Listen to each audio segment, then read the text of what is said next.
Ce qui est vraiment intéressant avec ce système, c'est qu'on produit de l'électricité de manière intelligente, sans abîmer les sols agricoles et en protégeant la production agricole, en continuant à produire de manière agricole. C'est quand même beaucoup plus intelligent que de faire des centrales photovoltaïques classiques au sol, sous lesquelles il ne peut pas y avoir de production agricole. Là, vraiment, on artificialise le sol. Ici, le sol reste vivant et productif.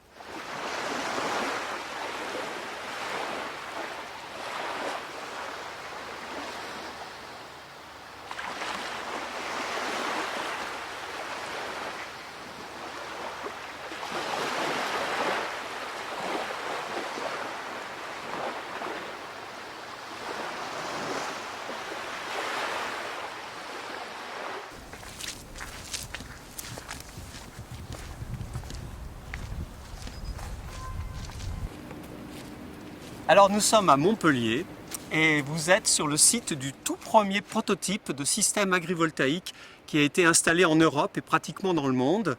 Nous l'avons installé en 2009 sur cet emplacement, sur cette ferme expérimentale qui dépend d'Agropolis, le réseau de recherche de Montpellier.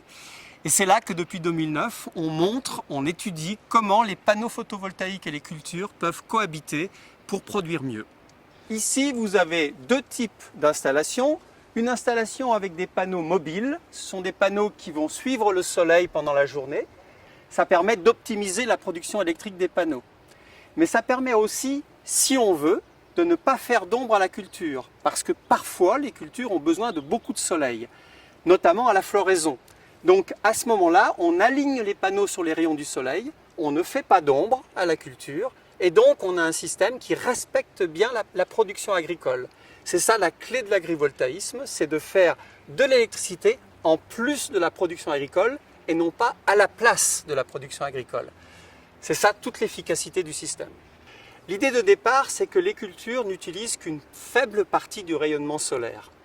La photosynthèse, les plantes ne sont pas là toute l'année, elles utilisent qu'une partie du rayonnement, une grosse partie du rayonnement va sur le sol, chauffe le sol et réfléchit vers l'atmosphère. Et donc, on savait très bien qu'une culture comme ce maïs n'utilise que 20% du rayonnement qui va tomber sur la parcelle pendant l'année. Il y en a donc 80% qui est utilisable. Et pourquoi ne pas faire de l'électricité qui aujourd'hui est vraiment quelque chose dont nous avons besoin?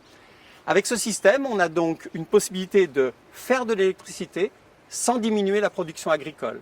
Et ça, c'est très important parce qu'aujourd'hui, on refuse les centrales photovoltaïques sur les terres agricoles. On veut protéger les terres agricoles, on veut produire.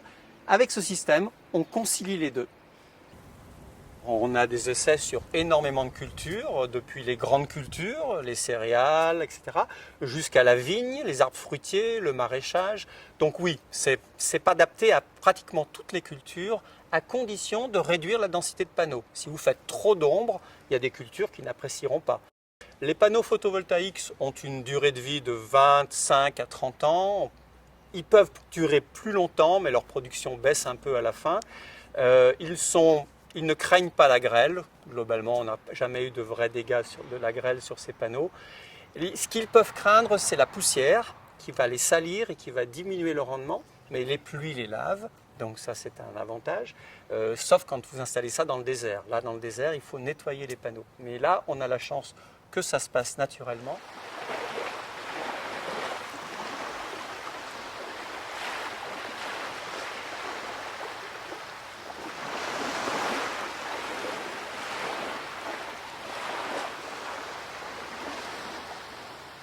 En permettant de faire deux choses, du photovoltaïque et de l'agriculture.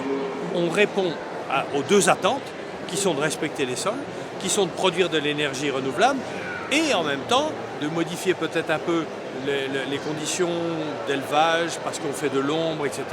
Donc c'est génial. Il faut qu'on soit dans la recherche, dans le développement. Donc pour ça, il faut aider, accompagner les projets et plus on en fera, plus on arrivera à s'adapter pour que ce soit raisonnable, pour que ça ne pollue pas non plus les espaces. Je suis déjà anti-éolien, donc je ne vais pas non plus vouloir des panneaux solaires partout, mais on peut être malin. Mais il faut être ouvert. Aujourd'hui, on a un peu un renversement. La question n'est plus tellement d'être contre ce système, la question est de savoir qui va en bénéficier. parce qu'on ne va pas en faire 1 million d'hectares. On aurait beaucoup trop d'électricité, paradoxalement. Donc, on va en faire peut-être 100 000 hectares, peut-être 200 000 hectares. Et toute la question se pose de savoir si on fait 1000 projets de 100 hectares ou 100 000 projets de 1 hectare. Donc, combien de personnes vont pouvoir bénéficier sur leur exploitation de ce système, qui est quand même très intéressant.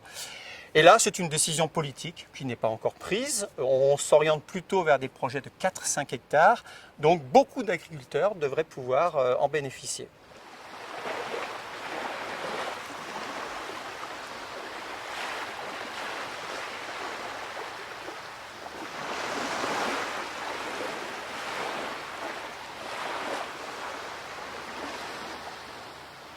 Il faut effectivement éviter que ces systèmes agrivoltaïques conduisent à une surenchère et à une spéculation sur les terres agricoles. Donc, les propositions que nous faisons, c'est que l'agriculteur n'est pas rétribué par le système.